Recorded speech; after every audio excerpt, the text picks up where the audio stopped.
નમસ્કાર દર્શક મિત્રો, આપ જોઈ રહ્યા છો ISRPC ન્યૂઝ. હું છું વિરોચક દિનેશ કુમાર બાબરિયા કેજી. નમસ્કાર દર્શક મિત્રો, નવા વિડીયો સાથે આપનું હાર્દિક સ્વાગત છે. ગુજરાતમાં ચાલતી કડતા પ્રથાના વિરોધમાં અને ખેડૂતો સાથે થતા અન્યાય સામે અને ખેડૂતોને પૂરતા ભાવ મળી રહે, ખાતર સમયસર મળી રહે તેના માટે આમ આદમી પાર્ટી ગુજરાતભરમાં ગામડે ગામડે કિસાન મહાપંચાયત કરી રહી છે. તેના અનુસંધાને આજે પાલિતાણા તાલુકાના ઘેટી ગામે તાલુકા પ્રમુખ એડવોકેટ રાઘવભાઈ ગોહિલની અધ્યક્ષતા હેઠળ ઘેટી ગામે એક ખેડૂત સભાનું આયોજન કરવામાં આવ્યું હતું. બહોળી સંખ્યામાં ગ્રામજનો ખેડૂતો ઉપસ્થિત રહ્યા હતા અને આમ આદમી પાર્ટી સાથે જોડાયા હતા. હવે ગુજરાતભરમાં આમ આદમી પાર્ટીમાં સતત વ્યાપ વધી રહ્યો છે તેવું જોવા મળી રહ્યું છે, જેમાં કાર્યકર્તા અજયભાઈ મકવાણા તેમજ હરેશભાઈ બાબરિયા પણ ઉપસ્થિત રહ્યા હતા. બ્યુરો ચીફ દિનેશ કુમાર બાબરિયા સાથે જીતેન્દ્ર સોલંકી, રામધરી.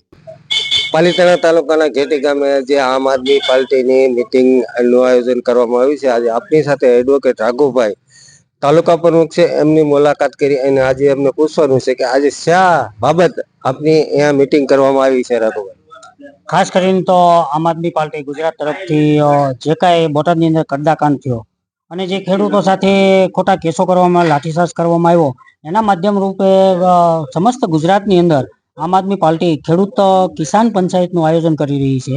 ત્યારે પાલિતાણા તાલુકાના આજે ઘેટી ગામે કિસાન પંચાયતનું આયોજન હોય અને આ સભાની અંદર ખૂબ જ બહોળી સંખ્યામાં કિસાનો આવ્યા હોય અને ખાસ કરીને તો છેલ્લા 30 વર્ષથી ગુજરાતમાં ભાજપ સરકાર હોય અને આ જગતના તાતનું ખેડૂતનું બરાબર કમોસમી વરસાદના કારણે જે નુકસાન થયું એમાં પણ એક મજાક સ્વરૂપે જ્યારે બજેટ સરકારે બહાર પાડ્યું હોય અને વિગે જ્યારે 3500 રૂપિયા જેવું બજેટ ચૂક્યું હોય, એ ખેડૂતો સાથે ખરેખર અન્યાય છે.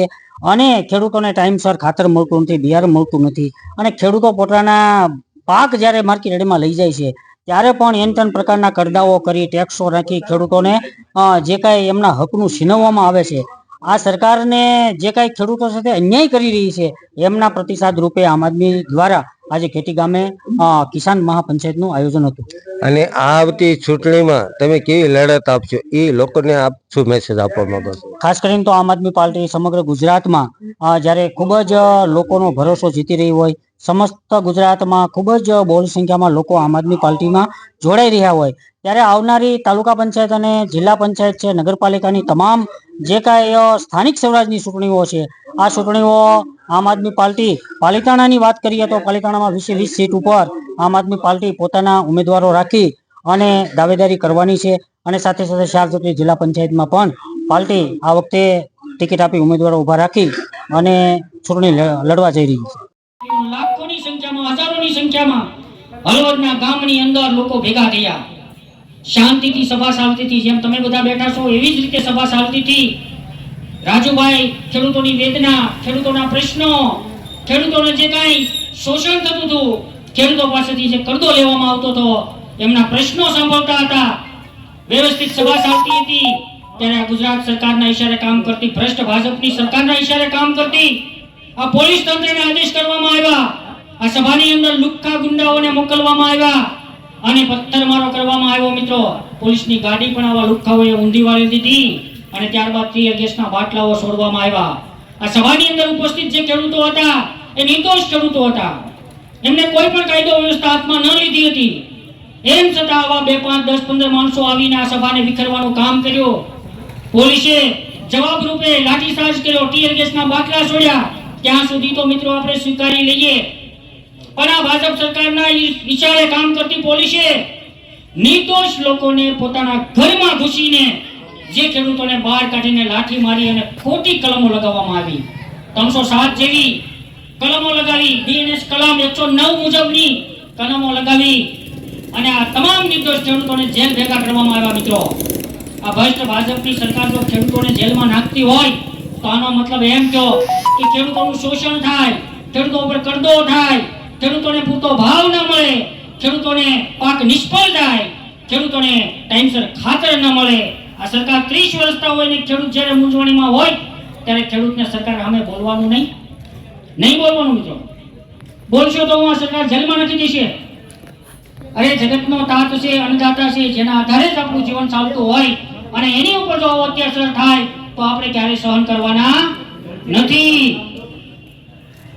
ડિગ્રી સુધી એમના મા બાપે પેટે પાટા બાંધી તનતોડ મહેનત કરી, ખેતીમાં પરસેવો પાડી, રાત દિવસના ઉજાગરા કરી અને બાળકને ભણાવ્યું હોય. મિત્રો, બરાબર એ બાળકને સારી એવી કેટેગરી ઉપર પહોંચાડ્યું હોય, આપણો છોકરો ભણી ગણી વાલીને એમ હોય કે ભાઈ સારી નોકરી લેશે, એમને સારી કોઈ ફરજ મળશે, મારે ભલે ગમે એટલું દુઃખ વેચવું પડે, પરબ આવે ત્યારે સારું ખાધું પણ નહીં હોય મિત્રો રાંધી, એટલી બધી તકલીફો હોય છે ને આપણે આપણા બાળકોને ભણાવ્યા છે ને આપણું બાળક જ્યારે એક્ઝામ દેવા જાય ને ત્યારે આશા હશે આપણા વાલીને કે મારો છોકરો આ એક્ઝામમાં પાસ થાય અને નોકરી મળે.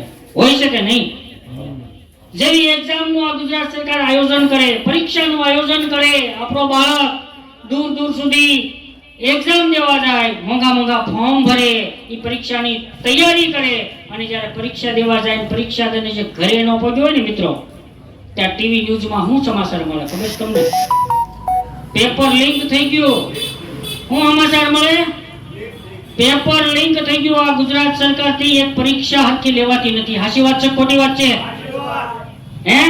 એક બાજુ વાલીએ તન તોડ મહેનત કરીને પોતાના પેટે પાટા બાંધી અને પોતાના બાળકને ભણાવ્યું હોય અને પરીક્ષા દેવા જાય અને ત્યાંથી પેપર જેવું પૂરું થાય એટલે બાળકનો ફોન આવે, પપ્પા પેપર સારું ગયું, હું આ વખતે પાસ થઈ જાય, ત્યાં ટીવીની હેડલાઇન ઉપર શરૂ હોય પેપર ફૂટી ગયું, એક્ઝામ રદ રાખવામાં આવી. છે કે નહીં? હે? આ સરકારથી એક પરીક્ષા વ્યવસ્થિત લેવાનું નથી. યુવાનો સાથે અન્યાય કરે છે, આપણા બાળકો સાથે અન્યાય કરે છે. તમે જો એક બાજુ આપણી સરકારી શાળાઓની સ્થિતિ શું છે, કોઈ પણ ગામની અંદર તમે જાઓ સરકારી શાળાની સ્થિતિ શું છે કે જ્યાં આપણું મધ્યમ પરિવારનું બાળક અભ્યાસ કરે છે, પહેલા ધોરણમાં અભ્યાસ કરે છે, 8 સુધી અભ્યાસ કરે છે, શાળાની સ્થિતિ શું છે?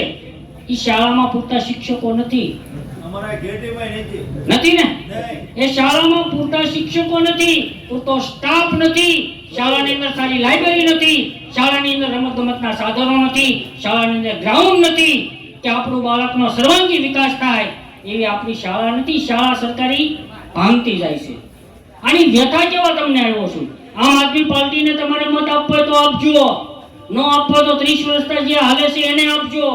અમને વાંધો નથી, અમે સત્તા માટે તમારી સામે નથી આવ્યા, અમારે કાંઈ બનવું નથી, સત્તા માટે નથી આવ્યા, પણ જે વ્યવસ્થા આ સરકારે ઊભી કરી છે, આ સરકારે 30 વર્ષથી જે ગુજરાતની સ્થિતિ બનાવી છે એ સ્થિતિની વેદના તમને કહેવા માટે આવ્યા છીએ.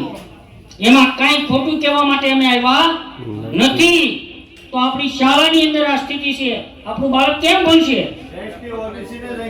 હા, સારા સારા જેને સદ્ધર માણસોના છોકરા પ્રાઇવેટમાં ભણે છે, આપણે તનતોડ મહેનત કરી આપણા છોકરામાં પ્રાઇવેટની ફી ભરવાની આપણામાં તેવડ નથી. બરાબર? સારા સારા લોકો જે કઈ છે ઉદ્યોગપતિ એ તો ભણાવી લેશે ભાઈ, એના માટે છે વ્યવસ્થા. કોઈ પણ પ્રકારની વ્યવસ્થા નથી, સારી દવાઓ નથી, સારા ડોક્ટર નથી, કોઈ પણ રિપોર્ટ થતો નથી. ઇમરજન્સી નોકરીના એક્સિડન્ટ થયો ત્યાં લઈ ગયા પછી ડોક્ટર આમ જોવે 10% કે 5% હોય ને એની ઉપલી સારવાર ત્યાં કઈ છે નહીં, તરત કે તમે ભાવનગર જતા રહ્યો કે પ્રાઇવેટમાં જતા રહ્યો. અરે મિત્રો, હદ ન્યા લગન થઈ ગઈ, એક ડિલિવરીમાં સારા ડોક્ટર નથી હો. આ બહુ સત્ય. પ્રાઇવેટનો લાભ રાફડો ફાટ્યો. નોર્મલ ડિલિવરી હોય તો થાય, બરાબર, બાકી તકલીફ હોય કે ભાઈ અમને સીઝર કરવું પડશે, નથી સારવાર, પ્રાઇવેટ ડોક્ટરો પ્રાઇવેટ જતા રહ્યો, પ્રાઇવેટનો રાફડો ફાટ્યો. 35-40 હજાર મૂકવાના, ગરીબ માણસ ક્યાંથી મૂકશે? આ વેદના છે, આ સત્ય વાત છે. 30 વર્ષથી ગુજરાતમાં ભાજપ સરકાર હોય ને આવી સ્થિતિ હોય, અહીંના સારા સારા નેતા હોય, ગુજરાત સરકારમાં સારા સારા મંત્રી હોય, ભારત સરકારમાં સારા સારા મંત્રી હોય અને પાલિતાણાની આ સ્થિતિ. વેદના છે મિત્રો, જોઈજો. ચૂંટણી વખતે બધા આવશે, તમારી પાસે મત માંગશે, બધું કરશે, પછી આપણું કોઈ સાંભળશે? છે કોઈ સાંભળનાર? નહીં ને? તો આ વેદના છે, આ વ્યથા છે. પણ હું તમને એક વાત ઈ કહું કે આપણે દરેક પ્રશ્નો સહન કરતા એવા 30 વર્ષથી શા માટે? આ દરેક પ્રશ્નો છે. આજે વિદ્યાર્થીનો પ્રશ્ન છે, આપણા ગામમાં આ કામ થતું નથી, ફલાણું કામ થતું નથી, આપણા ગામમાં પાણી નથી આવતું, આપણા ગામમાં રોડ રસ્તા સારા નથી, અહીંયાથી પાલિતાણા સુધી જવાનો રસ્તો સારો નથી, બરાબર, ગંદકીનો પ્રશ્ન છે, આપણા ગામમાં સારું તળાવ નથી, ગ્રાન્ટો મંજૂર થઈ ગયેલા લવજીભાઈ તળાવ અડદ બન્યા 3 વર્ષથી, ખાલી વાતો થાય, ચૂંટણી આવશે એટલે આવશે, તમારો આ વાડી વિસ્તારનો રસ્તો બનાવી દેશું, તમારું ઝડપથી તળાવ બનાવી દેશું, પણ કાંઈ કરવાનું નથી હો. મંજૂર થયેલું તળાવ નથી હો. હકીકત વાત કરું છું તમને. એટલે આવી બધી તમને અનેક લોભાવની સ્કીમો આપશે. અમે આમ જનતા છીએ, અમે આમ પાર્ટી છીએ, અમે અહીંયા આવ્યા તો અમારા ખર્ચે પેટ્રોલ બાળીને તમારી સામે બે વાત કરવા આવ્યા. અમારી પાસે તમને દેવા જેવું કાંઈ નથી, તમને આપવા જેવું કાંઈ નથી. સાંભળજો કાન ખોલીને. મત આપવો હોય તો આપજો, ન આપવો તો કાંઈ વાંધો નહીં, પણ અમારી પાસે તમને દેવા જેવું કાંઈ નથી. અમે નથી તમારી શેરીની અંદર ભજીયાનો તાવો મુકાવવાના. અમે નથી કોઈ વ્યક્તિને કોઈ પણ શેરીના કોઈ પણ ખૂણે કાચરે ઊભો હોય એને બે પાણીની બોટલ આપવાના. આ કેરિયર કઈ અમારી પાસે કાંઈ નથી, પણ એ લોકોએ તો 30 વર્ષથી ભેગું કર્યું છે મિત્રો. એમની પાસે બધું છે. જેવી ચૂંટણી આવે એટલે તમારા ગામની અંદર 20 નું લિસ્ટ બનશે. સાંભળો, 20 જણાનું લિસ્ટ બનશે કે ઘેટી ગામની અંદર 20 કાર્યકર્તાનું લિસ્ટ બનશે અને 20 કાર્યકર્તાના ખિસ્સામાં 10,000 રૂપિયા નકાવી દેવામાં આવશે. કેટલા? 10,000 રૂપિયા લવજીભાઈ નકાવી દેવામાં આવશે. આ હું જોઉં છું, કારણ કે હું 2014 માં તાલુકા પંચાયત આતપુર 1 ઉપરથી મેં પ્રતિનિધિ તરીકે લડત કરી હતી અપક્ષમાં. બરાબર, જેવી ચૂંટણી આવશે એટલે આ લોકો આપણા ગામની અંદર એવા આગેવાનોના ખિસ્સામાં, એવા લોકોના ખિસ્સામાં 10,000 રૂપિયા નકાવી દેશે. અને ઈ કાર્યકર્તા શું કરશે ખબર? એક આ શેરીમાં સડશે, એક પેલી શેરીમાં સડશે, એક બાજુની શેરીમાં સડશે. ચૂંટણી આવે એટલે એને ખબર હોય કે આ શેરીની અંદર શું કરવું, તો કે અહીંયા તાવો માંડી દઉં હું, અહીંયા ભજીયા બનાવી નાખું એટલે મત લઈ લઉં. થઈ શકે નહીં? એને એ ખબર હોય કે આ શેરીની અંદર બે પાણીની બોટલ આપી દઉં. પાણીની બોટલમાં ખબર પડે છે ને? હે, આપણા બાળકોનું આરોગ્ય બગાડે હો. પરિવાર